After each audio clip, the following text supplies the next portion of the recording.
السلام عليكم ورحمة الله تعالى وبركاته، ومرحبا بكم في وصفة جديدة وفيديو جديد. اليوم ان شاء الله الوصفة ديالنا غتكون بسيطلات صغار بالدجاج حلوين كيوجدوا بسرعة. نتمنى ان شاء الله الوصفة تنال الاعجاب ديالكم ونبداو على بركة الله. اول حاجة هنا خديت واحد الدجاجة اللي وزن ديالها كيلو ونص. من بعد بطبيعة الحال ملي غسلناها مزيان وسقطرناها وخليناها ليلة كاملة ما طيبوش الدجاج في ساعته.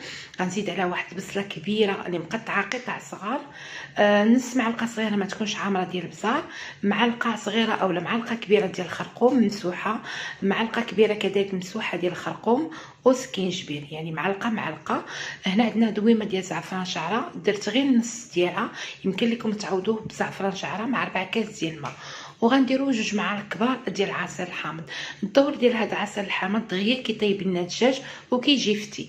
عندنا نص معلقه صغيره ديال السمن الحار، عندنا 4 كاس ديال الزيت العاديه و4 كاس ديال زيت الزيتون، وعندنا 4 كاس ديال الماء. صافي هذا هو القياس الماء اللي غنديرو، لان غنسدو عليه طنجره الضغط. كنخلطوا هاد المكونات مع بعضياتهم. هو من الاحسن نخليوه تقريبا واحد 4 ساعات هي باش كيشرب هذاك الدجاج مزيان العطريه. وكنسدو عليه طنجره الضغط غير كيبدا يصفر، كنقصوا عليه نار مهيله وكنخليوه ما بين ثلث ساعه حتى ل 25 دقيقه. المهم حتى كيطيب الدجاج تماما وكينشف من داك الماء. كنحيدو الدجاج من داك المرق، ومن بعد المرقه اللي شطينا او ديك البصيله اللي كتكون مخطره كنزيدو عليها مره اخرى كيلو ديال البصله اللي كنقطعوا على هذا الشكل وكنحركو مزيان.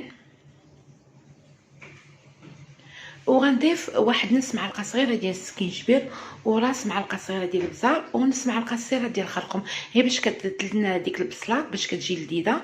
وكنسد عليها مره اخرى طنجره الضغط وكنخليها على نار مهيله تقريبا واحد 15 دقيقه.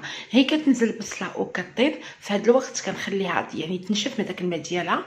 وغندوزو باش نقيو الدجاج، نحيدو ليه العظم ديالو وديك الجليده اللي كتكون وكذلك هذاك العروق ديالو، ونقطعوه قطع لي صغار او نفرتو يكون صغير.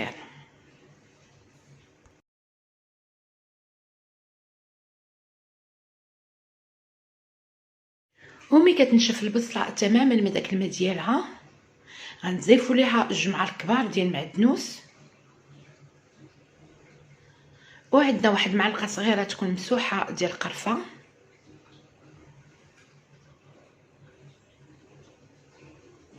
وعندنا واحد 3 المعالق كبار ديال السكر. المهم ما بين 2 معالق كبار حتى 3، و4 كاس ديال المزار. غنخلطوه مره اخرى وغنخليوه حتى ينشف من الماء، يعني حتى ينشف هذاك 4 كاس المزار اللي درنا. عاد عاد كنطفيو عليه، يعني انتو كما كتشوفوا نشفات تماما، بقات المريقه ناشفه.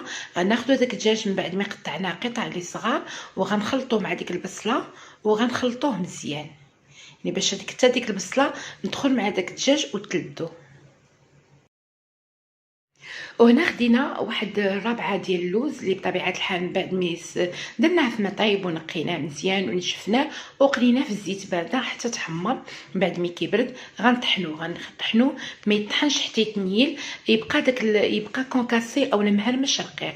غنحطوه في الطبيصيل اولا في شي زلافه، وغنضيفوا ليه 2 معالق كبار ديال السنيده اولا معلقه كبيره عفوا ديال السنيده وشويه ديال القرفه. المهم الحلاوه كتبقى على حسب الذوق. هنا بالنسبه معلقه كبيره راه هي كافيه.